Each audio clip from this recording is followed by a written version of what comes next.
You're listening to the BeeBusinessBee Podcast.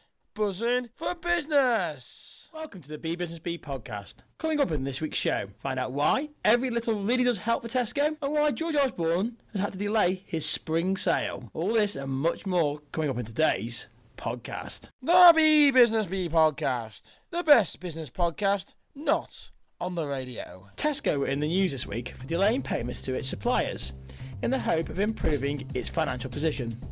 The Grocery Code Adjudicator said the supermarket had breached the industry's code of conduct to protect suppliers. Tesco was found to be delaying payments to suppliers, which had caused a massive impact on their cash flow position and could have resulted with suppliers getting into financial difficulty. However, the delay in payments to the creditors will have improved the financial position of Tesco, which at the time was under serious financial pressure. The report said that Tesco had credit days spanning from 1 year to up to 2 years in some cases. This does highlight the lack of supplier power when it comes to dealing with the large retailers, which they put a high level of dependency on. As a result of this, it clearly shows that supermarkets such as Tesco could potentially be taking advantage of their suppliers, and think about the knock-on effect that this could have for smaller businesses in the UK. Elsewhere, the sell-off of the government shares in Lloyds Bank has been delayed by George Osborne as a result of the falling share price of the bank. The Chancellor has said that the global markets turmoil and a slowing economic growth in markets has delayed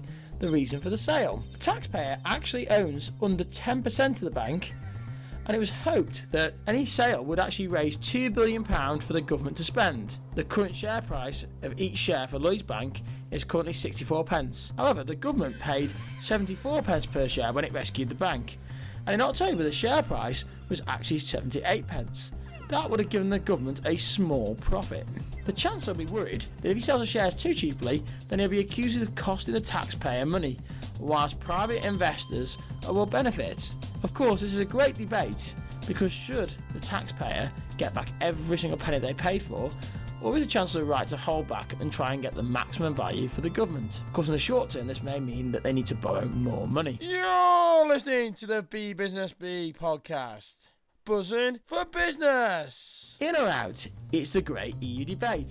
Over the next few podcasts, we're going to look at some of the arguments over the EU membership for the UK. With the referendum being offered up by David Cameron, this is one of the hot talking points. If you're like most people in the UK, you'll be unsure on which way to vote, so we thought we'd look at some of the business information behind this to see, does it help if we should be in or out?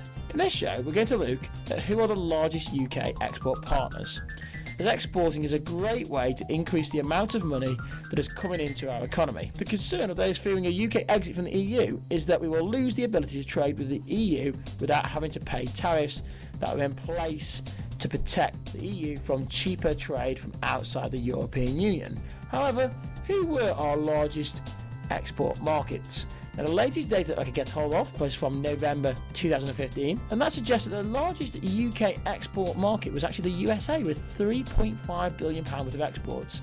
In second place it was Germany with £2.7 billion. In third place it was Switzerland with £2 billion. In fourth place it was China with £1.5 billion.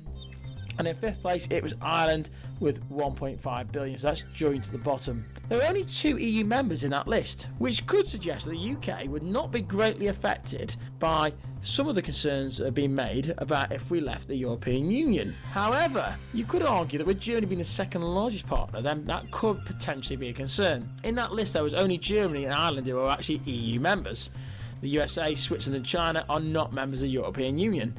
So, does that suggest that the UK can survive without being in the European Union? Potentially, yes. However, does it tell us the definitive answer to that? Probably not. It all depends on how we want to look at it. But of course, it's one way of looking at the great EU debate. And next time you hear somebody talk about it, you will know that our largest trade partner was actually the USA, with £3.5 billion. Don't forget to tell me what you think and share your ideas. BeeBusinessBee Podcast Word of the Week. This week's word of the week is gross profit. Gross profit is the profit that you make from selling each item before taking away your cost of your overheads. Typically, gross profit is calculated by doing revenue minus cost of sales. Most businesses use gross profit as a good indicator to work out how much they make on each item they sell.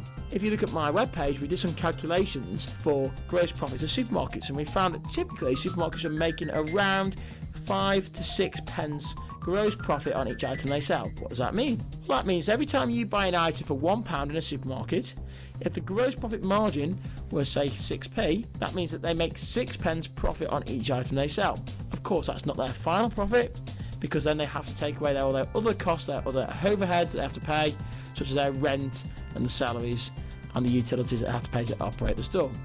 And that's why gross profit is a great BeeBusinessBee word of the week. You're listening to the BeeBusinessBee Podcast.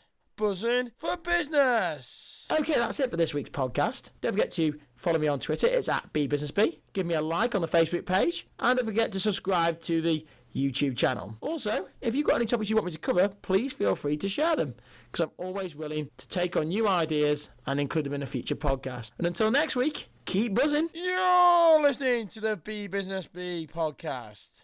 Buzzing for business.